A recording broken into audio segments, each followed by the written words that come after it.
Radio J.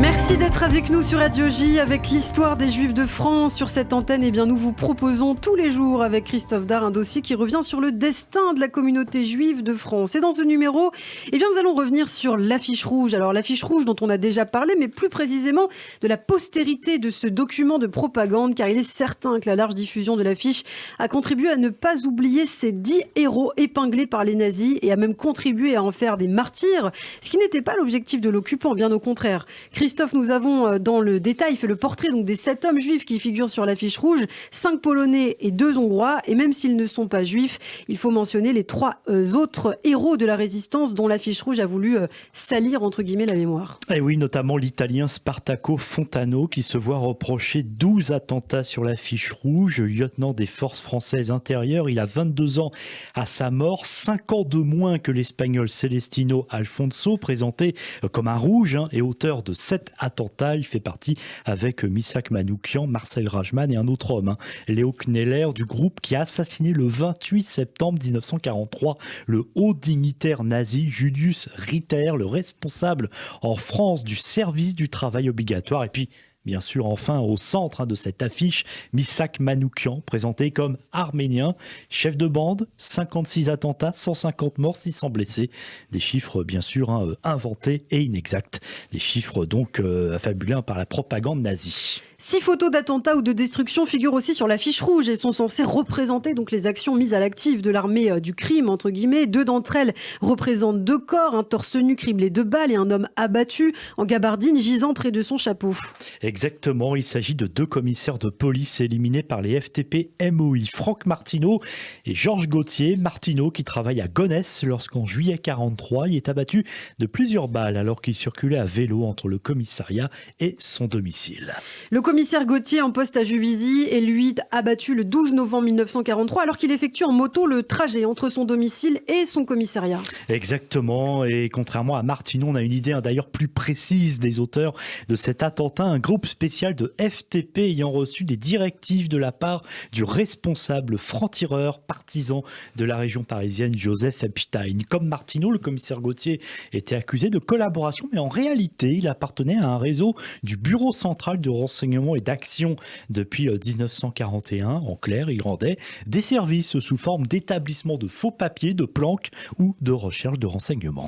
Il faut préciser qu'un tract est distribué et accompagne l'affiche rouge. Il débute par ces mots : si des Français pillent, volent, sabotent et tuent, ce sont toujours des étrangers qui les commandent. Le tract se poursuit par « ce sont toujours des chômeurs et des criminels professionnels qui exécutent ». C'est marrant, il y a encore des gens aujourd'hui qui parlent comme ça d'ailleurs. Ce sont toujours des juifs qui les inspirent. C'est l'armée du crime contre la France. Le banditisme n'est pas l'expression du patriotisme blessé. C'est le complot étranger contre la vie des Français et contre la souveraineté de la France. Au moment de la publication de l'affiche rouge au début de l'année 1944, l'objectif est donc de jouer sur l'anti-bolchevisme et la xénophobie de prétendus ennemis de l'intérieur. Mais en réalité, ce sera bien l'effet inverse qui va se produire. Eh oui, effectivement, puisque beaucoup vont en fait avoir de la compassion pour ces 10 hommes, jeunes pour la plupart, assassinés par l'occupant, même si ce dernier a bien sûr veillé à publier des photos en noir et blanc où ces 10 hommes sont hirsutes et ont très franchement des mines patibulaires. La philosophe Simone de Beauvoir écrira par exemple, malgré la grossièreté des clichés, tous ces visages qu'on proposait à notre haine étaient émouvants et même beaux. Je les regardais longtemps sous les voûtes du métro, pensant avec tristesse que je les oublierais. En fait, on peut dire donc qu'il y en a qui a bien eu de la haine pour cette affiche, mais plus contre l'occupant et pas contre ces hommes qui ont combattu. Parce que ça, c'est important de le rappeler pour la France. Après-guerre, malgré la guerre froide et la peur du communisme, l'affiche rouge n'est pas oubliée. Le journal officiel du 13 juillet 1947 rend public un décret attribuant la médaille de la résistance à titre posthume à certains des 10 héros de l'affiche rouge. Et en 1955, à l'occasion de l'inauguration de la rue, une rue du groupe Manoukian, dans le 20e arrondissement de Paris, c'est le poète, un communiste Louis Aragon, qui écrit « Strophe pour se souvenir », mise en musique et chantée par Léo Ferré, qui rend hommage à Manoukian et ses hommes. Vous aviez vos portraits sur les murs de nos villes, noirs de barbe et de nuit, hirsutes menaçants. L'affiche qui semblait une tache de sang, parce qu'à prononcer vos noms sont difficiles. Ils cherchaient un effet de peur sur les passants. Eh oui, Léo Ferré, l'affiche rouge sur un poème de Louis Aragon. Prenez le temps d'écouter bien sûr cette chanson dont on a pu écouter qu'un petit extrait. À titre posthume, Missak Manoukian se voit aussi décerner la médaille de la résistance en 1970, le titre aussi de Mort pour la France, ce n'est pas rien, l'année suivante. En 1976, un premier film revient sur le réseau Manoukian, l'affiche rouge de Franck Cassanti, qui recevra d'ailleurs le prix Jean Vigo.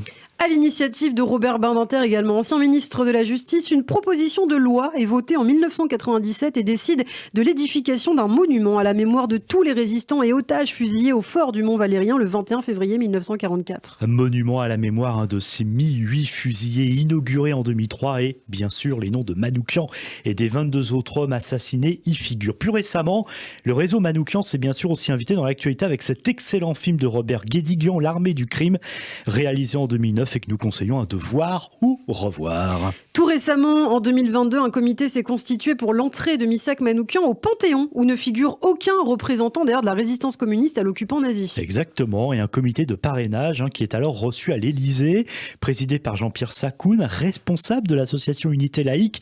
Il comprend Katia Guiragossian, elle est la petite nièce de Missak Manoukian, ou bien encore le maire de Valence, Nicolas d'Aragon, car la ville de la Drôme est surnommée la Petite Arménie. Je ne sais pas si vous le saviez, Ilana, et puis l'historien aussi Denis Péchanski, que vous aviez d'ailleurs reçu, Ilana, au moment de la constitution de ce comité. Je suis historien de cette période, et historien de l'affiche rouge depuis pas mal d'années. Ce qui me frappe, c'est une sorte de chiasme, c'est-à-dire que ce sont des étrangers d'origine qui combattent pour la libération du territoire national, pour la France, et qui sont traqués, arrêtés, torturés par des policiers français, la brigade spéciale des renseignements généraux, qui travaillent au service de l'occupant allemand.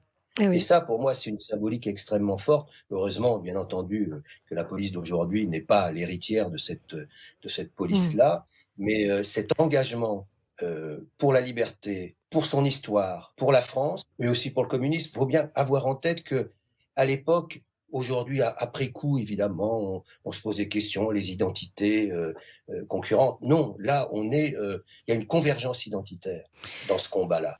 Et l'historien Denis Péchanski, et un entretien bien sûr que vous pouvez retrouver sur radioj.fr, sur YouTube, un entretien très intéressant donc de l'un de ceux qui veut, et il a sans doute raison, que Missak Manoukian entre au Panthéon. En pleine campagne présidentielle, Emmanuel Macron a par ailleurs confirmé son souhait de voir Missak Manoukian rejoindre la crypte du Panthéon, dont on peut lire d'ailleurs sur le fronton « Aux grands hommes, la patrie reconnaissante ». Je pense que c'est une très grande figure et que ça a beaucoup de sens, déclare alors le chef de l'État. Le transfert de la dépouille du héros de l'affiche rouge pourrait avoir lieu le 21 février 2024, 80 ans jour pour jour après son exécution au Mont-Valérien, donc avec les 22 autres membres de son réseau. Et j'espère que par le biais de ces dossiers successifs, on a pu les mettre en lumière et surtout ne pas les oublier. Beaucoup de juifs faisaient partie de ces personnes du réseau Manoukian qui ont été exécutées. Bien sûr, merci beaucoup Christophe pour ce dossier consacré à la postérité de l'affiche rouge. On vous retrouve évidemment très bientôt et au quotidien pour un nouveau numéro de l'Histoire des Juifs de France.